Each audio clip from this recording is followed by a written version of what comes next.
Hi guys, the video today is on solving equations, specifically quadratic equations, by taking square roots. So we're going to go ahead and look at this. We have an x in our equation here, but it's an x squared. But the first step in solving a quadratic equation is just getting x squared all by itself on one side. Okay.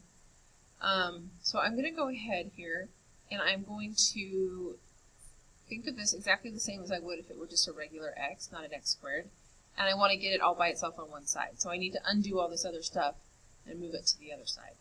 So because this negative 6 is out front here, I need to add 6 to both sides to get rid of that. So that gives me negative 9x squared equals negative 30. And then I need to divide both sides by negative 9. So x squared equals negative 30 over 9. Now I don't want to change this to a decimal. I'm going to leave it as a fraction, but I want it to be a reduced fraction as much as possible. But also I'm noticing here that I'm going to be taking the square root of this, right? Because in order to undo x squared, I have to do the opposite, which is square root of x, so that those will cancel each other out, which means I'm going to be taking the square root of this side. So I'm noticing two things. I'm noticing that 9 is a perfect square. So if I were to reduce this and take the 3 out of both of these, I wouldn't see that anymore. So I'm going to kind of think about that as I'm taking the square root. And then also I'm noticing it's negative under here. So if I have a negative under a square root, remember that's an imaginary number. So I'm going to pull I in front here. And then I'm going to actually take the square root of 9. If I have the square root of a fraction, it's exactly the same as taking the square root of the numerator over the square root of the denominator. Okay? So that means on the bottom I have a 3 because the square root of 9 is 3. But on the top I have the square root of 30. Now notice here I did not write the square root of negative 30, and that's because I've already dealt with that negative by putting an I in front. Okay? Also, every time I take the square root of x squared, the solution over here could be either positive or negative. So I'm going to have two solutions every time I solve a quadratic. And if I'm taking the square root of a variable of x squared, then I'm going to have the possibility of the positive of whatever number I have and the negative. So this looks kind of complicated. So to describe what I'm talking about, think about it like this. So totally different example over here. If I have x squared equaling 4, then what I'm really looking for is what value of x when I multiply it by itself gives me 4, right? So 2 times 2 would work because that's equal to 4. But also negative 2 times negative 2 would work because that's also equal to 4. So every time I take the square root of a squared variable like that, I have the possibility of having the positive or the negative of whatever number it is as a solution. So that's all I'm doing here by putting that plus and minus out front. Now this is pretty good, but I still need to simplify my radical as much as possible, and so I need to break this down a little bit. 30 is 3 times 10, and 10 is 2 times 5. So all of my numbers came out to prime numbers that are all different, which means I can't simplify this any more than it already is. So that means my answer is plus or minus I roots of 30 over 3. Now this is just one way to write it. I could also write it as I square root 30 over 3 and negative I square root 30 over 3. So I could write them separately. I just want you to understand that that plus and minus out front, that's all it means, is that I have two solutions, one that's positive and one that's negative, but then they have the same value. Okay? So let's try another one. So all of our square roots, we want to keep them in exact form, which means I'm not just going to round these off to a decimal or put them in my calculator and get a decimal. I'm going to simplify everything as much as possible. Okay? So again, here I want to get m squared all by itself on one side. So I'm going to undo this stuff on this side of the equation. Remember, I always undo pluses and minuses before I undo multiplication and division. So I'm adding 7 to both sides. So this gives me 3m squared equals negative 38. Yes, negative 38. And then I'm dividing both sides by 3. So now I have m squared is equal to negative 38 over 3. So 38 and 3, neither one of those are perfect squares, so I'm just going to go ahead and take the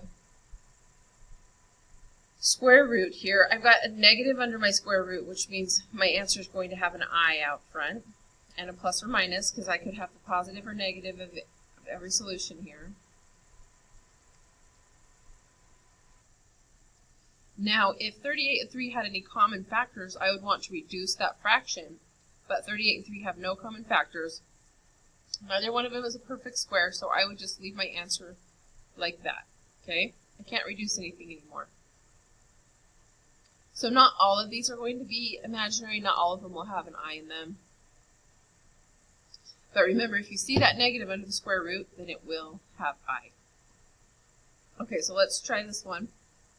So first I'm going to get rid of this minus 4 out front by adding 4 to both sides. So 9v squared equals 64. Next I'm going to divide both sides by 9. So v squared equals 64 over 9. Now I could try to reduce this, but again I'm noticing that 64 is a perfect square, and also 9 is a perfect square. And 9 does not go evenly into 64. So I'm going to actually leave it and not reduce it, and then when I take the square root of both sides, v is going to be equal to plus or minus. Now remember, I can take each of these square roots individually. It's the same as the square root of 64 over the square root of 9. So it would be plus or minus 8/3.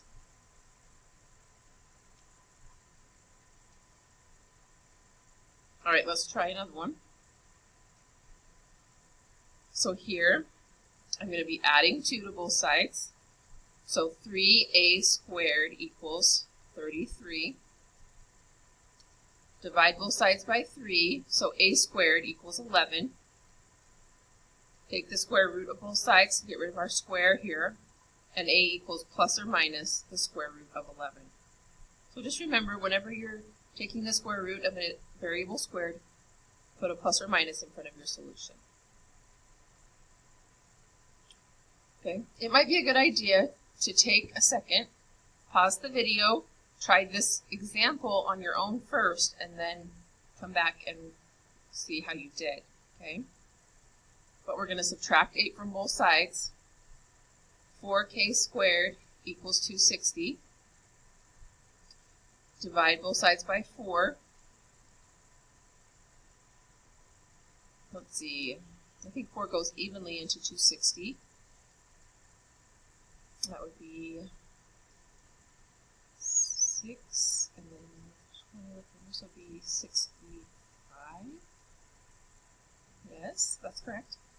So then we're going to go ahead and take the square root of both sides, and I'll get plus or minus the square root of 65. Now, remember, I want my answer in the simplest form possible, so I need to see if this will break down anymore.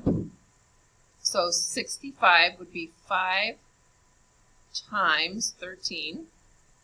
Those are both prime numbers, and because of that, this won't reduce anymore, so I know that's my answer. There's no copies underneath. Okay. Let's do one more example. Again, it might be a good idea to pause the video, try the example here on your own first, and then come back and see how you did. So we're going to add 7 to both sides. Negative 8p squared equals negative 248. Divide both sides by negative 8, so the negative 8's cancel here. So p squared equals 31. Take the square root of both sides, and p equals plus or minus 31. Nope, square root of 31. And 31's prime, so that's not going to reduce. Okay, so go ahead and give some of these a try. Let me know if you have any questions or need any help with anything.